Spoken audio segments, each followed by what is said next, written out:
This is the book of the commandments of God, and the law that endureth forever. All they that keep it shall come to life, but such as leave it shall die. Turn thee, O Jacob, and take hold of it. Walk in the presence of the light thereof, that thou mayest be illuminated. Give not thine honor to another, nor the things that are profitable unto thee to a strange nation.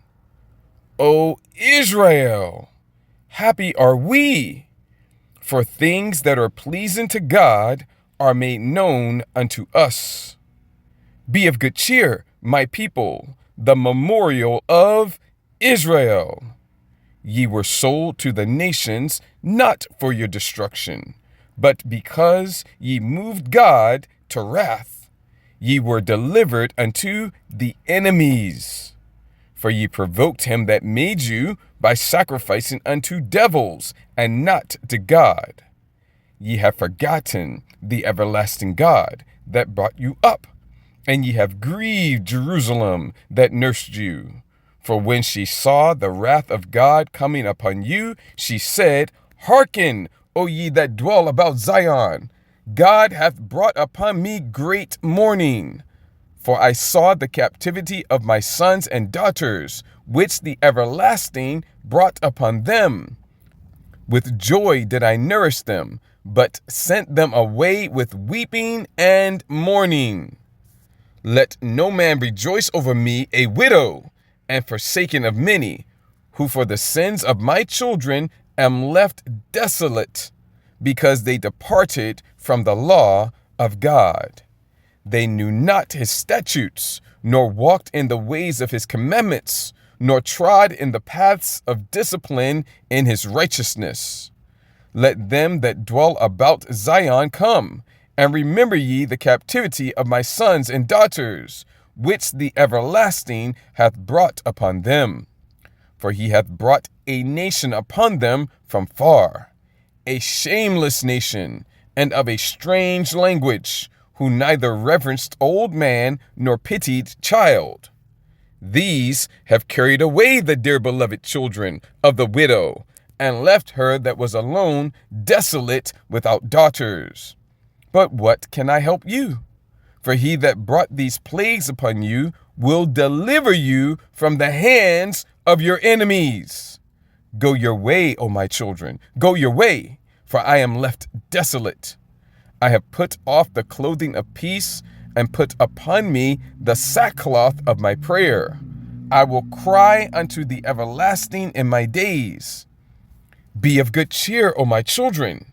Cry unto the Lord, and he will deliver you from the power and the hand of the enemies.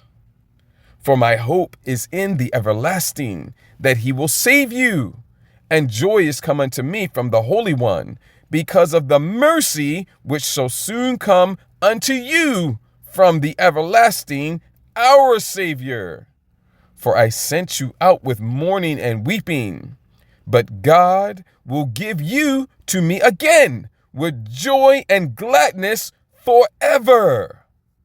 Like as now the neighbors of Zion have seen your captivity, so shall they see shortly your salvation from our God, which shall come upon you with great glory and brightness of the everlasting. My children, suffer patiently the wrath that is come upon you from God. For thine enemy hath persecuted thee, but shortly thou shalt see his destruction, and shalt tread upon his neck. My delicate ones have gone rough ways, and were taken away as a flock caught of the enemies. Be of good comfort, O my children, and cry unto God, for ye shall be remembered of him that brought these things upon you. For as it was your mind to go astray from God, so, being returned, seek him 10 times more.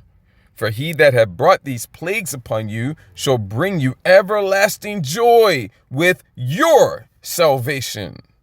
Take a good heart, O Jerusalem, for he that gave thee that name will comfort thee. Miserable are they that afflicted thee and rejoiced at thy fall.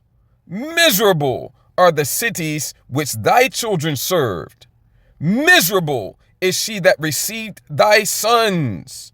For as she rejoiced at thy ruin and was glad of thy fall, so shall she be grieved for her own desolation. For I will take away the rejoicing of her great multitude, and her pride shall be turned into mourning.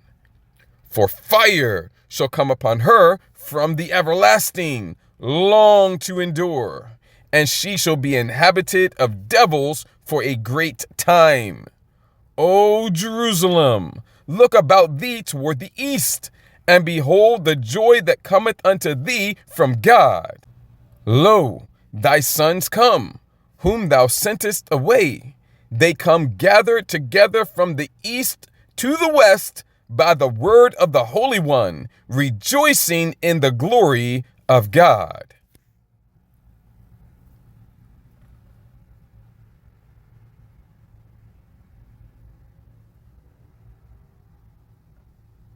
Now to the war with Iran. Today we have learned 2,200 Marines and 3 warships are all headed to the Middle East as the war nears the 3-week mark, near 3 week. It'll be 3 tomorrow.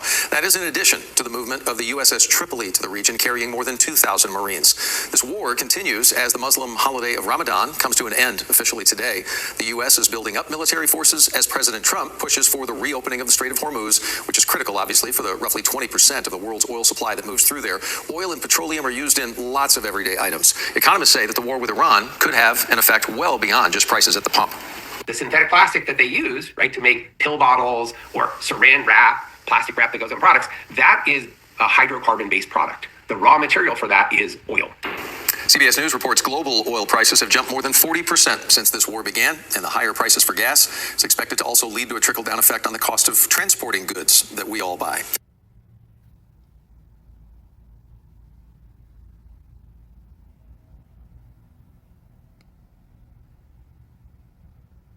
World War III update, it is now official. The U.S. military is going to be accelerating the deployment of 2,500 more Marines to the CENTCOM area of responsibility. They're going to be linking up with the 2,500 who were committed just a week ago, fast-tracked as well. When all said and done, you're talking about 8,000 to 10,000 troops that have been jettisoned into this region when you factor in all the support and auxiliary personnel. This is ostensibly for the purpose of being the tip of the spear for what likely will be a future ground invasion into Iran. And it should be noted that there are already 50,000 troops that are stationed in this region. And I have a sneaking suspicion that we are going to see the deployment of tens of thousands more in the weeks and months ahead. I've been getting a lot of DMs from people saying that they're getting their marching orders. Now, before we get into today's video, a word of caution. What is Trump saying here? Trump says something very interesting, once again, about the ability to completely eliminate Iran in 2 seconds. What the hell could he possibly be talking about here? Take a listen to this. He said many things in the past that seem to be references to electromagnetic pulse weapons, possibly nuclear weapons. I think this one is abundantly clear. Unthinkable. You don't even want to know about it. Oh, you could end this thing in 2 seconds if you wanted to, but we are being very judicious. But we want to do. Don't forget, Biden gave away. I rebuilt the military my first time. Unthinkable. You don't even want to know about it. Oh, you could end this thing in 2 seconds if you wanted to, but we are being very judicious. But we want to do. Don't forget, Biden gave away. I rebuilt the military my first time. So what could he possibly be referring to? Obviously, 2 seconds is a bit of a stretch. Let's give him 24 hours. Hell, let's give him a week. I could end this thing in 1 week. You remember when he said he was going to end the war with Ukraine in 24 hours? What could he possibly be referring to? One would surmise it would have to be something that targeted the heart of the Iranian critical infrastructure, presumably their power grid, taking out their power grid. But what would that do? Would that actually fix the situation? They don't think that the Iranians have contingencies for electricity, at least for the military anyways. This might even have the effect of making the population far more vulnerable and sowing discontent for the American empire, breeding contempt for the U.S. and Israeli military for those people who are still on the fence and considered dissident voices in Iran. So I think he's probably referring to using nuclear weapons. That's the only thing I can think of, just wiping the entire place off the map. Seems crazy, doesn't it? Well, there's a lot of religious eschatological nutcases out there who think that this is foretold in holy books around the world. And of course, that's open to interpretation, but there's a lot of people who are banking on this from a religious point of view. So I would not put it by a significant portion of people. And remember, you don't need that many. You just need maybe 25% hardliners and the rest of the people kind of ambivalent to justify a full-blown war. And this is what we're going to get. I mean, I'm 100% committed at this time to my prediction that this is going to be a ground war and it is going to be a long one. And I think what they're going to do is they're going to use this to jumpstart the war industry in preparation for the much bigger wars that are coming with the Chinese and the Russians. And this will be the testing ground for all of the things that they couldn't test inside Ukraine because Russia would have used nukes or because they didn't want to give up a lot of their signatures and secrets of their technology there. Now they're still going to give it up anyways because you can bet that the Russians and the Chinese are in there taking notes. So that's what's going on. The President of the United States is threatening to use secret weapons. Now, Barakati Yahweh, Barakati Yahweh Shai, Barakati Yahweh, Barakati Yahweh Shai, Barakati Yahweh, Barakati Yahweh Shai, Barakati Yahweh, Bahashim Yahweh Shai Ba, Racha HaKodash, Kof the Pa Arath, Hawad Wahaloyim, Ratwatim Yatla, Allahayanawa, Yahweh, Bahashim Yahweh Shai Ba, Racha HaKodash. And what I just said in the Lashon Kodash being the ancient Paleo-Hebrew, or in other words, the true biblical Hebrew for holy tongue or language. And what I just said is all glory, honor, and praises abundantly and continuously to our power, Yahweh, the true name of our Heavenly Father, who the world ignorantly and incorrectly calls God, in the name of his only begotten Son, our Savior, our Messiah, our Deliverer, Yahweh Shai, HaMashiach, who the world ignorantly and incorrectly calls Jesus Christ, in, or in other words, through the Holy Spirit. Double honors to the apostles and elders of Great Millstone. Much peace, love, and respect to the brothers, teachers, and pushing this truth out the four corners of the earth, to the hopeful elect, the 144,000 and the 1/3, as well as the rest of the elect, scattered abroad amongst the heathen nations to the four corners of the earth, east, north, south, and west. To you I say, Shalom. This is your brother Ra'ib Tazadakwa coming back at you again, all through the spirit and power of Yahweh, Bahashem, Yahweh Shai, with another lesson.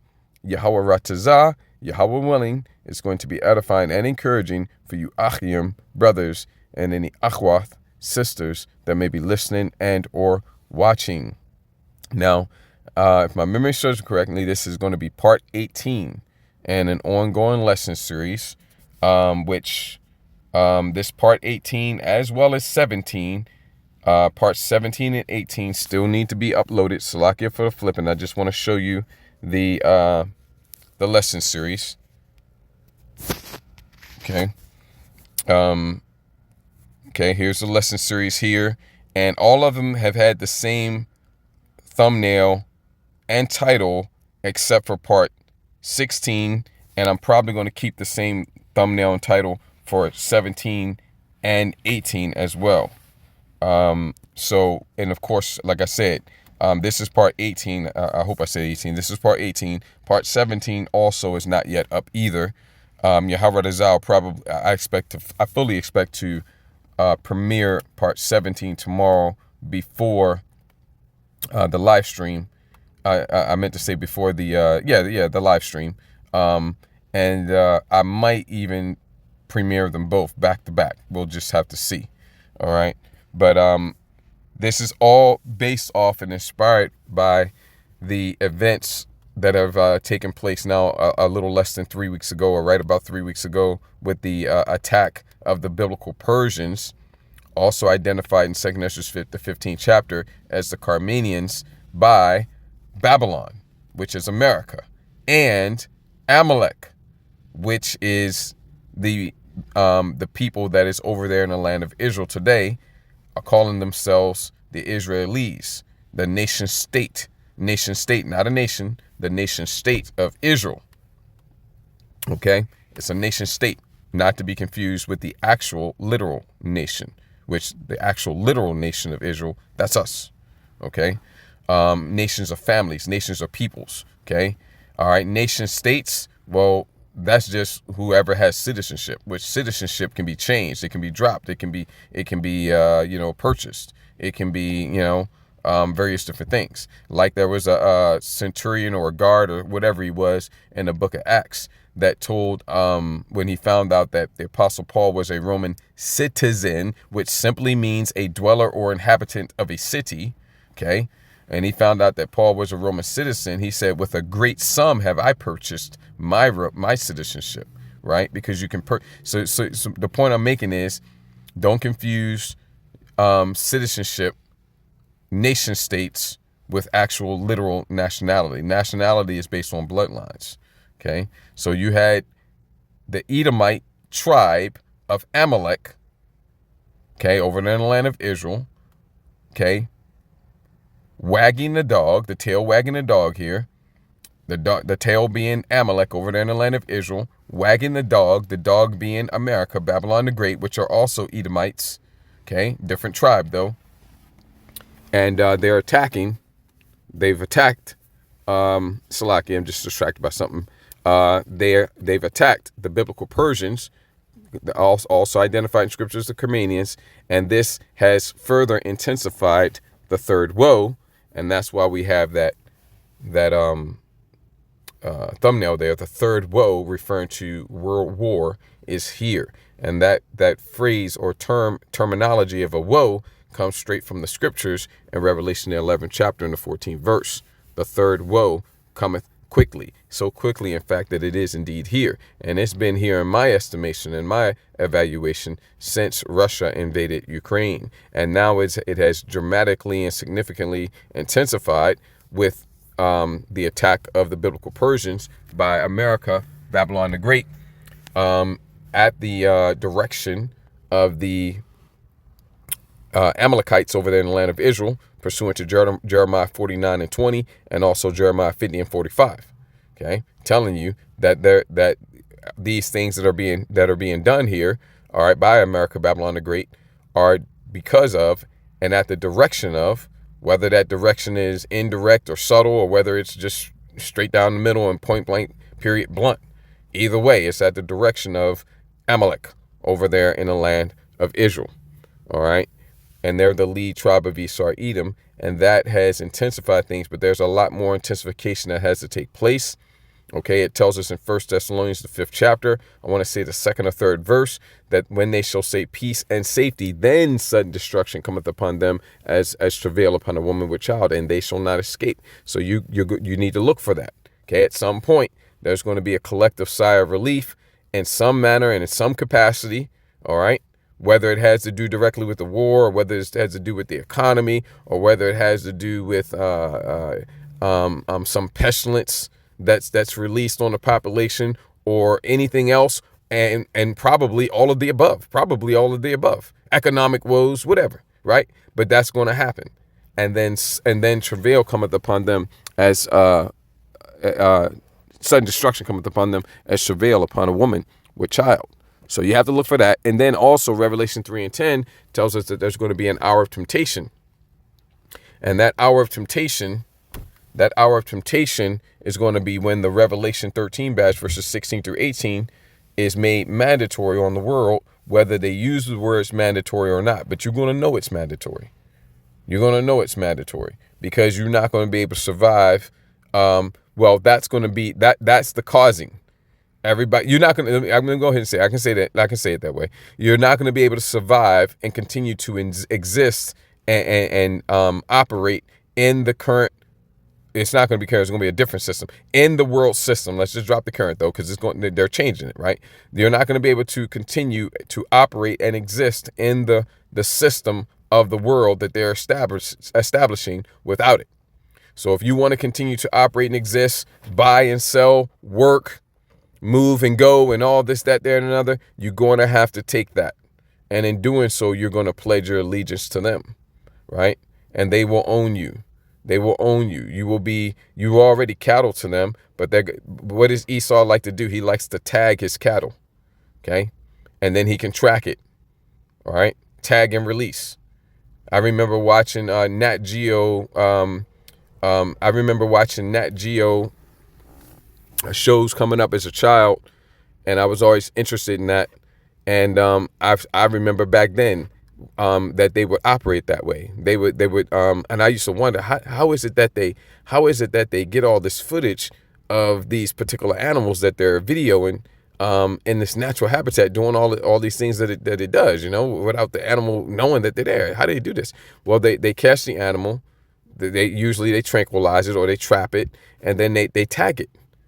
Okay, certainly it had to be with an RFID C-hip, right? And then they let it go, tag and release. And that's what he's going to do to the world population. And then anytime he wants to, he's got control. He can go and he can call, which that means put down, mass numbers, put down, call. He can call, he can control. He's going to be able to do a lot of things. Much more than he's telling you he's going to be able to do. Manipulate emotions, manipulate thoughts, all kinds of things.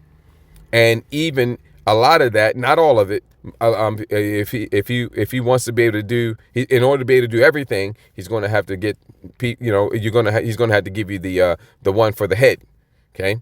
But he can do a lot of that that he wants to do with the one that's going to go in the hands. Okay, especially in conjunction with other things he's going to be doing to the body, right? See, so these things are going to happen first. That our temptation is upon the whole world. Now, this all here, the third woe, is going to end in all-out thermonuclear war, which will destroy this whole entire world system. So, obviously, if there's going to be an hour temptation, which is going to come upon the whole world, that obviously has to happen first. Okay, so those are two things that are going to happen before the end comes. But keep in mind, it's coming quickly. So if the end is coming quickly, and let me get your precept on that real quick to drive that point home, and you can put with that Matthew 24, verses 21 and 22, that our Father Yahweh is speeding up the time. He's hastening the end. Okay, so we're not moving towards the end. We're not headed towards the end. We're not even racing towards the end. We're accelerating. I mean, going faster and faster and faster. And oh, by the way, we're already moving very, very fast. Okay, and we're accelerating towards the end. All right. So let me get you a couple. So put the Matthew 24, 21, and 22 with that. And let me get you this right here so that you have the proper sense of urgency. Okay, because you say, oh, okay, well, it's not going to come yet. That thermonuclear destruction you were talking about isn't going to come yet, because that's how this is all going to end. Okay, but it's not going to come yet until these other two things, so I got some time. No, you don't have any time. You're out of time. All right, and this is going to help you to see that. Zephaniah 1. This is going to help you to see that. Verse 14. And you can keep on going all the way down to the end of the chapter. You can start up earlier, but the point's in 14. Okay, and that 15 is talking about the thermonuclear destruction. All right, so this is going to help you have the proper sense of urgency. The great day of Yahweh is near. It is near. Said twice. How many times do you need to see something in the scriptures for it to be facts, man? How many times do you need to see something in the scriptures for it to be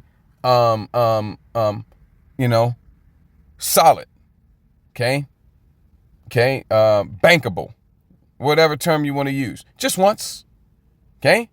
But oftentimes things will be in the scriptures multiple times. Well, here, how much more is it being emphasized when it's back to back, okay? So it's not only near, it's very near, okay? It's very near, very close. But it's not only very near, very close, it's very near and very close, and hasteth greatly, moving very, very fast and accelerating. You don't have any time. I mean, in a certain context, you got time to drop to your knees right now and repent. And you need to do it now. Okay? Repent, for the kingdom of heaven is at hand. All right? And you better do it now. Okay? Even the voice of the day of Yahweh, bring in Habakkuk 2 and 3. You started 1. The mighty man shall cry there bitterly. Okay, the scripture tells us in multiple places that all men are going to be acting like women. And their faces are going to be struck with fear. Okay, all men. That is, except the hopeful elect men of the Lord. That is, except the prophets and the friends of the prophets. Because as it says in Isaiah 33:6, wisdom and knowledge. Okay, but the eighth shall be the stability of our times and the strength of our salvation. The fear, Yara'ah, shall Yahweh B'Hashem Yahushua. The fear of Yahweh B'Hashem Yahushua is our treasure. So we're going to be the only men that are stable. All other men, completely and totally gone. Deer in the headlights, acting like women in labor, and not no early labor.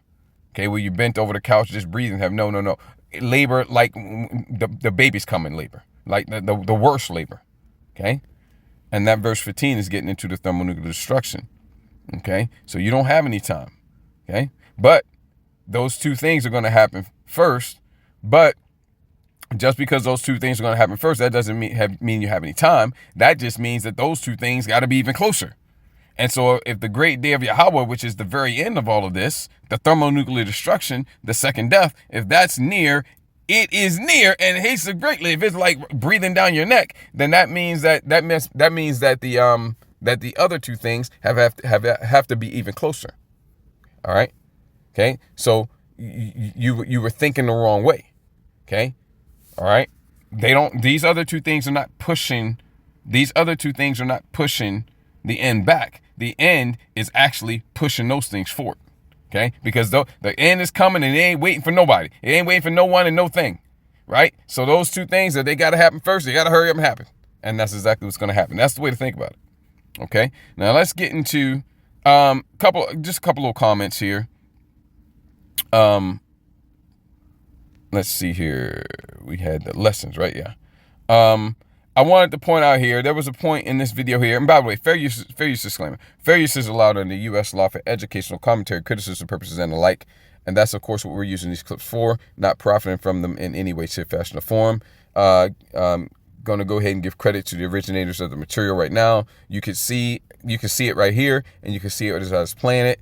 The titles, okay? U.S. sends more Marines and more Marine. Now, keep in mind, they already typically had, now they're saying 50,000. Expect that number to be a lie.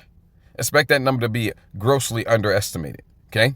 Understated, or overstated, I should say. Understated? Yeah, grossly understated, okay? In other words, they got more than that. But the stated number of troops that they typically have there is 50,000, right? And then now they send some troops, now they send some more troops, and so you can expect the stated number to be around 60,000 now, okay? And it's probably more than that. All right. But this is where they're turning the spigot on. The spigot is being turned on. And it's going to be more and more and more and more. Joel 2:20. Okay. The Northern Army is a metaphor, a dark saying for the military of America, Babylon the Great, being drawn over there into the valley of Yehoshaphat. All right. Which Nate's video showed you the valley of Yehoshaphat. So let me find that there. Let me find that there. Where in his video did he show that this was further towards the end? Let me see here. Over here somewhere. There it is. That's it right there. Okay? And let me bring my pen up. We'll bring the change. There we go. See, this is the valley of Yehoshaphat right here. Okay? This is it. That's it. Based on the description in the scriptures, okay? The valley of Yehoshaphat during end-time biblical prophecy is bounded on the right toward the east by the Euphrates River, which dumps into the Persian Gulf. Not so much these days, because in accordance with Revelation 16 and, is that 12? Let me make sure I got that right. Oh, I always do that, man. Revelation 16 and 12. And I'll just read it to you since we're coming here. Yep. And the sixth angel poured out his vial upon the great river Euphrates. And you have no excuse. You have no excuse. Because our Father Yahweh made it easy for you here to see that this biblical prophecy is fulfilled. Because number one, it's been all over the news for years now. All over the news. World news for years.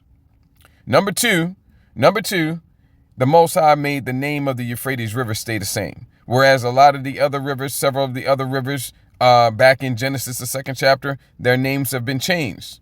So it could be, you could be seeing something in the news or whatnot. Somebody could be telling you about this river that's drying up, and you wouldn't necessarily make the connection without studying, which you should be studying. Study to show yourself approved, a workman that need not be ashamed, rightly dividing the word of truth. But you at least have a leg to, not really, but you kind of have a leg to stand on. Well, I didn't know because it's a different name, right? You don't have it. You don't have any leg to stand on here. Euphrates River has still got the same name. Okay.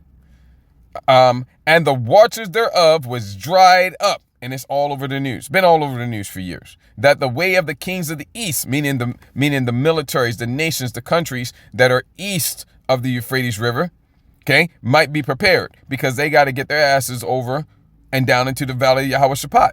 And it's going to be a lot harder to do that. But it's going to be a lot harder, a lot more money, a lot more logistics, and a lot more time to do that if the Euphrates River is at its strength. Okay?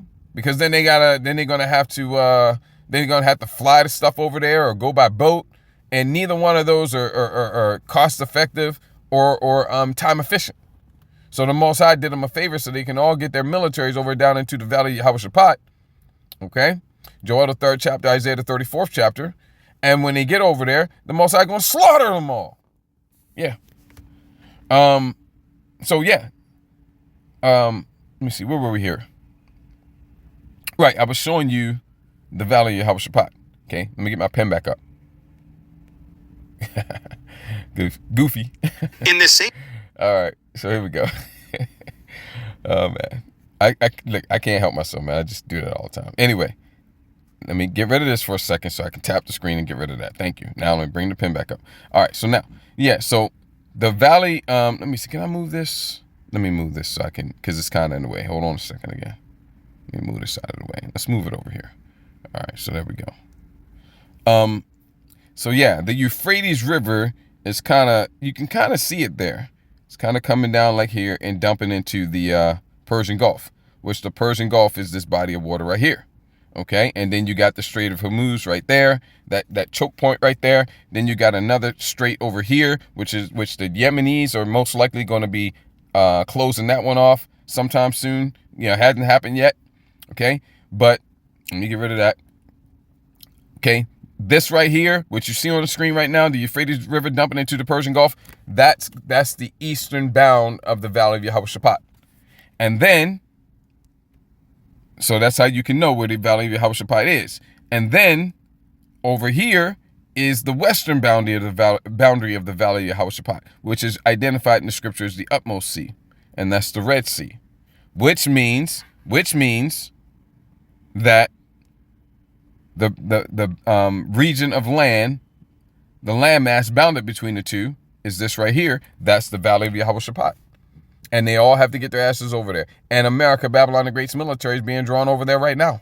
Right now. Okay? Slap me. All right. So, oh yeah, that's right. I was going to tell you something here. Let's just bring it up this way. Yeah, U.S. sends more Marines. Yeah, so anyway, fair use notice is given, fair use is allowed, fair use notice is given, right? You see the titles, you see the YouTube handles, right?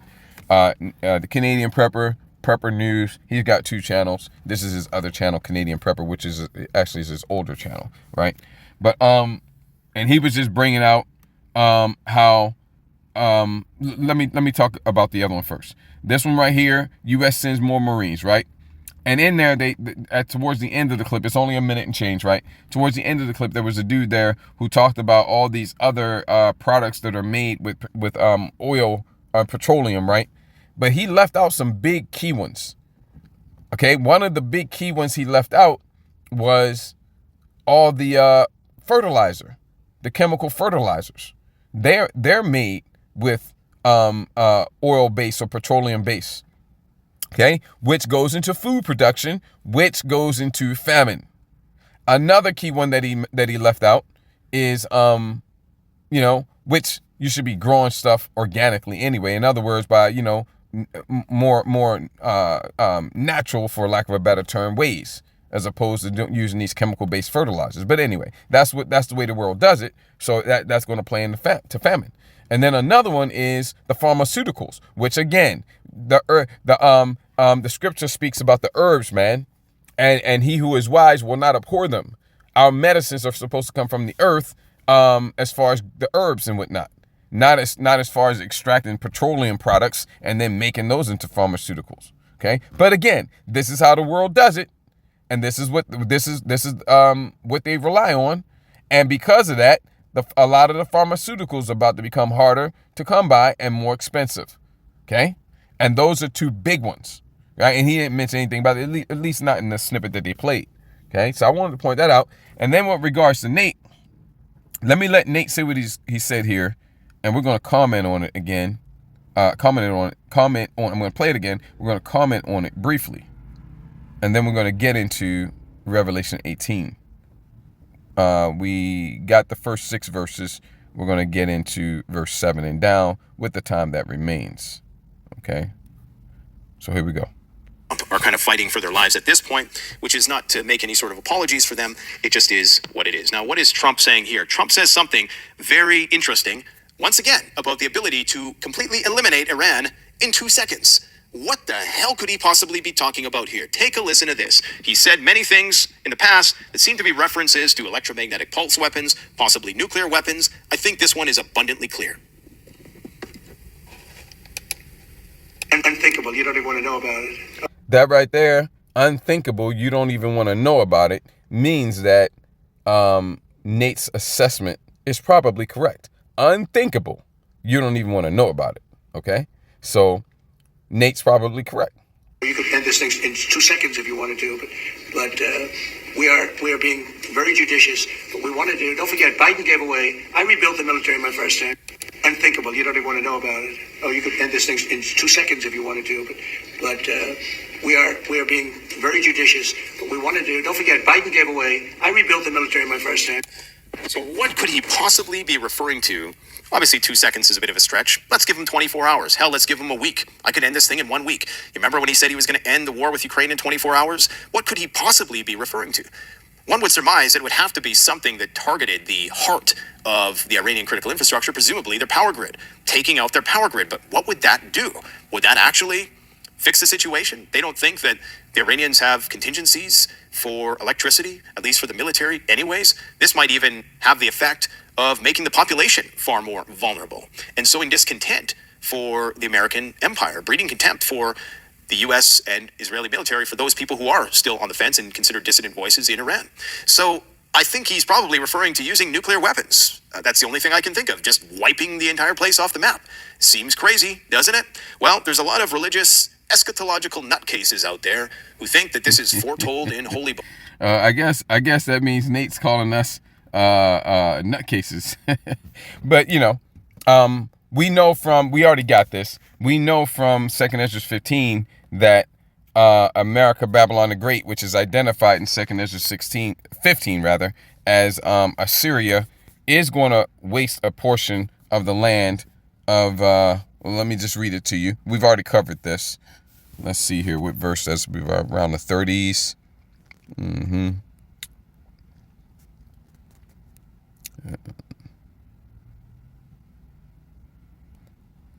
Yeah, and from the land of the Assyrians, that's talking about America, Babylon the Great, the modern day Assyrians, shall the enemy besiege them and consume some of them. And in their hosts shall be fear and dread and strife among their kings. So whether or not that includes a tactical nuke or something like that, well, it remains to be seen. Maybe it will, maybe it won't. Okay. Books around the world. And of course, that's open to interpretation. But we know how it's going to end. All out thermonuclear war. With America, Babylon the Great, taking the brunt of that. And the land of Israel, the Israelis over there in the land of Israel, taking, you can just go ahead and say they're taking the brunt of it too, but that landmass is so small, it's not going to be as much, nowhere near as much. Okay, hundreds of millions coming here, and then however many it takes to completely destroy that land and sweep it with the besom of destruction. Okay, that terminology comes from Isaiah 14, right? And then you're going to have various different places also around the world that get hit, but they're not going to be completely and totally and utterly. All of those terms are literal, okay? Literal. This is not exaggeration at all. Okay? They're not going to be completely and totally and utterly destroyed by thermonuclear fire as America, Babylon the Great, and the land of Israel will be. Okay?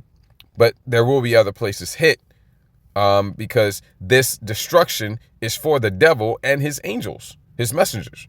Okay, and he has messengers, right? And the devil is the Edomites. Okay, and it's for the third part of mankind, which the third part of mankind is the Edomites, the nation of Esau, Edom. Okay, all right. A second part is the nation of Israel, and a third part is everybody else. Okay, so they're going to get it. And just to give you a precept on that, what's that? Matthew 25? I can't remember. Or is it 24? Let me find that for you real quick. Wow, it's nice to me tonight. The first time I tapped it, it came up. Okay. Yeah, this thermonuclear destruction is for the Edomites. So, some missiles are going to hit other places where the Edomites, other centers of power of the Edomites, like over there in Europe, Russia, Gog, Magog, Gog, the land of Gog, Europe, and other places where the Edomites are, controlling things and running the show, so to speak.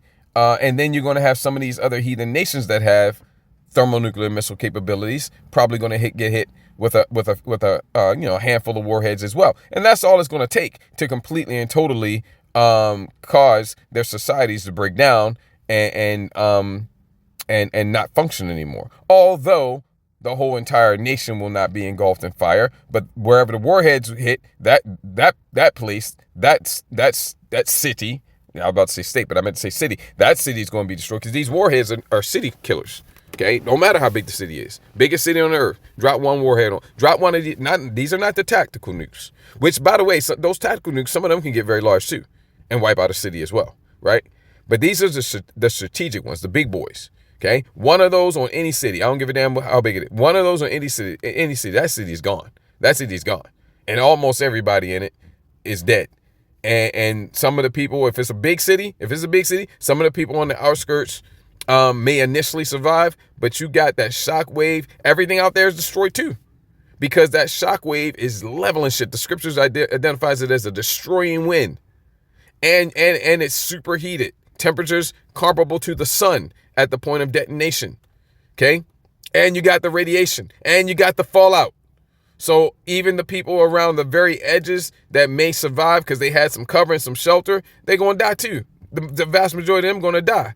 Okay, whether it be due to famine, or whether it be due to radiation poisoning, or whether it be due to some burns, or whatever, they ain't gonna make it either, and they're gonna be envying those that got wiped out initially. Okay, they're gonna be envying them. Devil and his angels. Okay, which this devil is talking about the Edomites. Okay. Here, 25 and 41. We can just get it there. Then shall he say also unto them on the left hand, depart from me, ye cursed, into everlasting fire. Now, we got to go there. Because it says everlasting. It must be talking about a place we burn forever and ever and ever. No, it's not. Okay, we dealt with this many times. I'm going to deal with it again here briefly. Okay? This word everlasting, it comes from the Greek word aeon, which means a period of time. Which means all of the meaning of the root word aeon, which means a period of time, is included. Now, can this word go into everlasting, like meaning it lasts for all eternity? Yes, it can, right? We even have batteries here called Everlast batteries, and I featured this earlier on, or maybe it was a different lesson series. But you have an Everlast battery. Nobody buys that battery thinking it's going to last for all eternity, or even for all their lifetime. They just understand when it says everlast, it means it's going to last a long time. And it may not even do that, but okay, that's the idea, right? That's the selling point, right? That's the selling point, okay? And when you look up the word everlast in the English, it literally means, it can mean lasting for all eternity, but it also literally can mean it just lasts a long time. And it can also literally mean it doesn't necessarily last a long time, but it just lasts longer than you wanted it to last. In other words, you only wanted it to last 2 minutes, and it lasted 2.5 minutes. Man, this was everlasting. You know, the word means that. Look it up. It's in the dictionary, and I pulled that all up, right?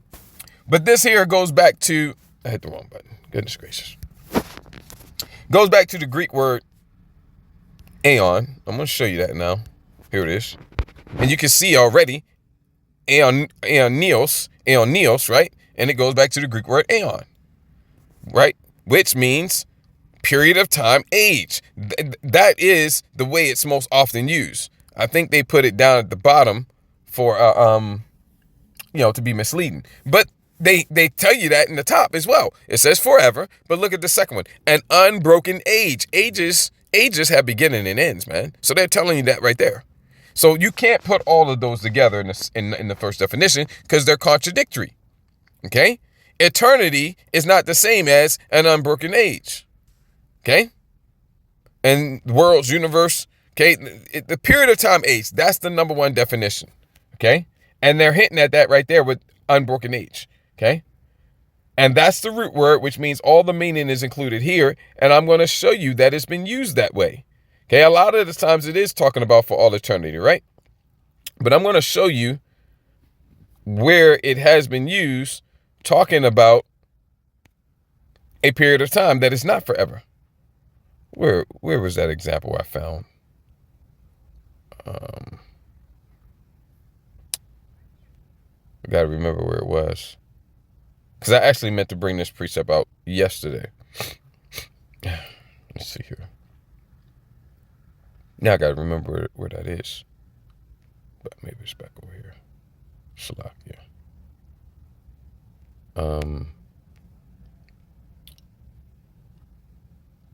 Shalak, let me find this so I don't have a lot of dead time. Hold on. All right, here it is. Okay.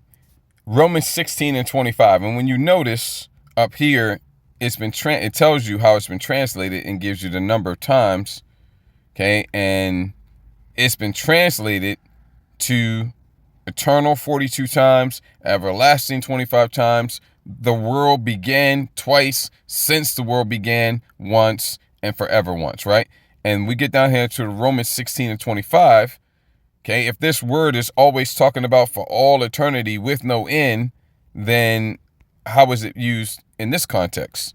Now to him that is of power to establish you according to my gospel and the preaching of Yahushua HaMashiach, according to the revelation of the mystery. So there was a mystery that was revealed. Okay? So if there was a mystery, take out mystery, put in secret, because that's the word they're going to use next. A secret that ultimately the answer or the mystery of the secret was revealed. So that means that the secret or the mystery came to an end. Okay? According to the revelation of the mystery, which was kept secret since forever. Right? Because that's the same word. It's been translated to forever, everlast, forever, right? But here it says, since the world began. So the mystery was a mystery. The mystery was a secret since the world began up until a certain point that it was what? Revealed. And what happened to the mystery? It came to an end. It stopped. Going back to aeon, a period of time. In other words, it lasted for a period of time and then it ended. Okay, this mystery did not remain a mystery for all eternity. This mystery did not remain a mystery forever. This mystery did not remain a mystery. This mystery was not an everlasting, literally everlasting mystery. It was a mystery for a long time, and then it came to an end when it was revealed. Showing you here, and that's the word, G166. Showing you that this word here, proving to you that it is used in the context of something that lasts for a period of time and then ends. Okay? It can be talking about forever, but not always. Okay? Again, going back to its root word, aeon. Okay? Just wanted to show you that. Okay? Now we come back here. Then shall he say also unto them on the left hand, depart from me, ye cursed, into everlasting fire. Okay, everlasting fire. All right, prepared for the devil and his angels. This is talking about the thermonuclear destruction. The thermonuclear destruction is for the devil and his angels, messengers. Briefly, because I'm on this much longer than I thought I was going to be on. Briefly, devil. I'm going to show you that it's not always talking about this a spiritual being. Okay? Sometimes it's talking about a flesh and blood man. That's the case here. Greek word diabolos. Okay? Yeah, it can be talking. Well, look, this word right here is none of these definitions directly are talking about any spiritual being. So anybody that's prone to slandering others and accusing them falsely, you can rightly and correctly call them a devil. Okay? You've been conditioned to think anytime you see something about a devil, that's talking about Satan or possibly some demons. Okay? It can be talking about that, but really the word doesn't directly have anything to do with that except you use it in that way. Prone to slander, slanderous, accusing falsely. A calumniator, which is somebody who takes what's good, righteous, holy, and pure and makes it look bad, dirty, evil, and wicked, which is exactly what Esau Edom has done to his brother Jacob. Okay, the so-called white man has done to us. Okay, calling us black, calling us Latinos, Hispanics, Native Americans, and Seminole Indians. Okay, false accuser, slanderer. That's what it means to be a devil, diabolos. Literally, that's what it means. Is there anything in there that really ties to any spiritual beings? Okay? That's all things that men do.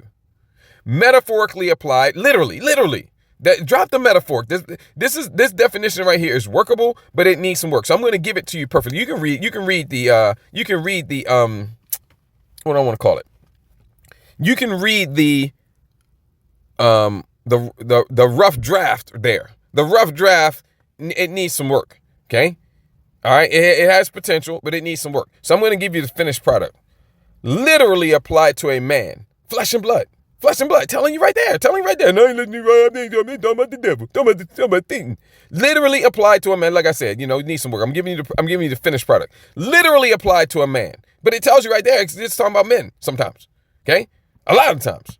Literally applied to a man who, by opposing the cause of the Most High in righteousness, he's opposing the Most High's righteous will. He's not opposing the Most High's will in general because he's doing what he was created to do. Proverbs 16:4. But he was created to oppose righteousness. So he's actually doing the will of the Most High. But with regards to righteousness, he's opposing the Most High's will, the Most High's righteous will. Okay, by opposing the cause of the Most High, may be said to act the part of the devil because he is the devil. Okay, he is the slanderer, the false accuser, the calumniator, the slanderer, and to side with the spiritual demon Satan because the spiritual demon Satan is his God. Okay, so now that I cleared that up for you, and now angels. Okay. That gotta be talking about spiritual beings, right? No. Well, a lot of times it is, but not always. Simply means messenger, a messenger, an envoy, one who is sent. And then they really need to break this out. They need to have that one, a messenger, envoy, one who is sent, and then two, an angel. And then because, people see angel, they think messenger, they think a literal spiritual being on the right-hand side, okay? And it can be talking about that too. A messenger from God, from the Most High. Okay. And so, even in the Space Force, they call the Space Force personnel guardian angels. Okay. And those are the angels along with other nations, Space Force personnel. I don't know that any other nation has an actual Space Force, but they have certain capabilities to fight up above the ceiling of normal craft. Okay, they would be angels as well. They got a message. They're going to have a message for Yahushua and the angelic host, and the message is, we don't want you here. They're angels, messengers. Okay, and so this everlasting fire, this thermonuclear destruction, is prepared for the devil and his angels. It's for the devil. It's for his angels. That's who. Okay, but all that are joined unto them shall be pierced through with the sword. That sword is the thermonuclear missiles. Okay, let's let them speak some more. It's off the map. Seems crazy, doesn't it? Well, there's a lot of religious eschatological nutcases out there who think that this is foretold in holy books around the world. Okay, yeah. Whether or not they use tactical nukes in Iran, I hope they do, and they probably, maybe they will, right? But we know how it's going to end: all-out thermonuclear war, which is going to lead to the destruction of America, Babylon the Great, and the land of Israel, literally, completely, and totally, and utterly by thermonuclear fire. And various other places are going to be set afire by thermonuclear fire as well. And then you're going to have a lot of conventional fires all around the world from conventional warring. And then the whole earth is consumed with the metaphoric fire of the wrath of our Father Yahweh Ba'Shem Shah. The whole earth is consuming the foundation of the earth. Okay, this is the time we're in. So it's really inconsequential whether or not they use tactical nukes in Iran. Okay, because all the thermonuclear warheads will be fired. The bulk of them are coming here. All right, a chunk of them are going to go to the land of Israel, and then a few are going to hit other various different places. And of course, that's open to interpretation, but there's a lot of people who are banking on this from a religious point of view. I'm banking on it. That's our deliverance to salvation right there. So I would not put it by a significant portion of people. And remember, you don't need that many. You just need maybe 25% hardliners and the rest of the people kind of ambivalent to justify a full-blown war. And this is what we're going to get. I mean, I'm 100% committed at this time to my prediction that this is going to be a ground war and it is going to be a long one. And I think what they're going to do is they're going to use this to jumpstart the... Well, okay, ground war, and it's going to be a long one. Invasion of Iran. Come on, man. Well, we did read over here, right? That, and from the land of the Assyrians shall the enemy besiege them and consume some of them, right? And in their host shall be fear and dread and strife among their kings. And it certainly does look like they're gearing up for a ground invasion. Okay? Salaki. Going to do is they're going to use this to jumpstart the war industry in preparation for the much bigger wars that are coming with the Chinese and the Russians. And this will... The much bigger wars coming with the Chinese and the Russians. So this is a war here. Okay, I don't know about much bigger, because it's all really going to be, one war. But they are going to kind of, have multiple different wars, because the scripture speaks about that. And let me show you that real quick. Draft. Okay. And the earth shall be laid waste. You really got to start up much higher. And the fields thereof shall wax old. And her ways and all her paths shall grow full of thorns, because no man shall travel there through. It's about to be a whole hell of a lot of bloodshed. Okay. Whatever you thinking when I said that, much, much worse than that. Thus saith the scriptures. Okay. Revelation the 14th chapter, Joel the 3rd chapter. Okay. Jeremiah 25, Isaiah 34. The virgins, the young women of marriageable age. Okay.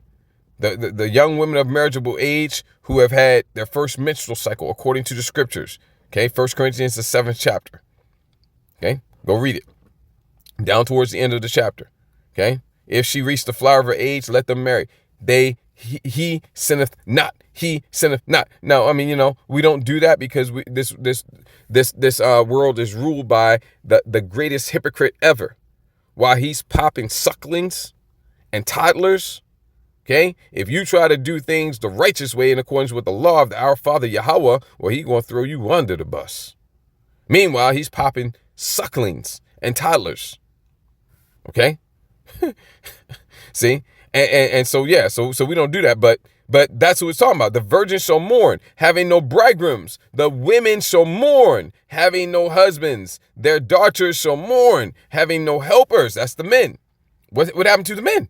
In the wars, with an S, shall their bridegrooms draft be destroyed, and their husbands, those that didn't get drafted, shall perish of famine. Okay? So Nate, I think, is hitting on something here. Let's let him say that again.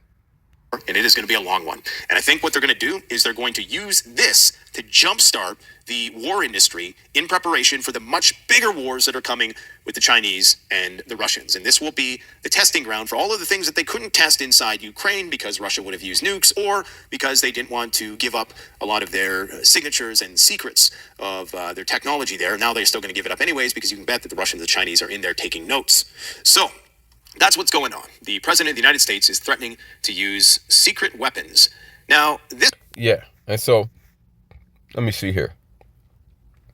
You know, it's a bit late for me to try to get into Revelation 18 now. Let me see here. Yeah, we already got verses 1, 2, and 3, and part 16, 4, 5, and 6, and part 17. We were going to get into parts verse 7 and 8, which is going to send us to Isaiah 47, and we're going to get a chunk there. We was going to also maybe go to Ezekiel 35. What was the other precept I was thinking about getting? It was Ezekiel 35, and Obadiah is always on the docket. There was another precept I was thinking about. I was thinking about maybe opening, before I decided to open up with that Baruch 4, I was thinking about opening up with Ezekiel 35. Oh, yeah. Revelation 9. But I don't want to try to bite off too much. We do have the live stream tomorrow, and I need to get good rest. I'm a little bit under the weather, so I'm trying to get over it as quickly as possible. So I'm not going to push it tonight. So, yeah, we'll get into those things. Maybe we'll likely get into those things tomorrow for the live stream. But we'll pull up there, and Yahweh Razadeh was edifying to you. So with that, I'm going to go ahead and wrap this up. Before I do, I want to give all glory, honor, and praises to Yahweh, Bahashim, Yahweh Shabbat, Rachak Wadash. Double honors to the apostles and elders of Great Millstone. Much peace, love, respect to the brothers teaching and pushing this truth out the four corners of the earth. Adonai Radazad, so this was edifying and encouraging to you, Achim, and any Achwaf that may be listening and or watching. Ayashmi Akwana, Azanim Lashemai Shemai. Let him who has ears to hear. Kwam Yasharala, Baba Kwasha Abad Baba Etha, will call Adawam. Shalom Lahabachayim, Shalom.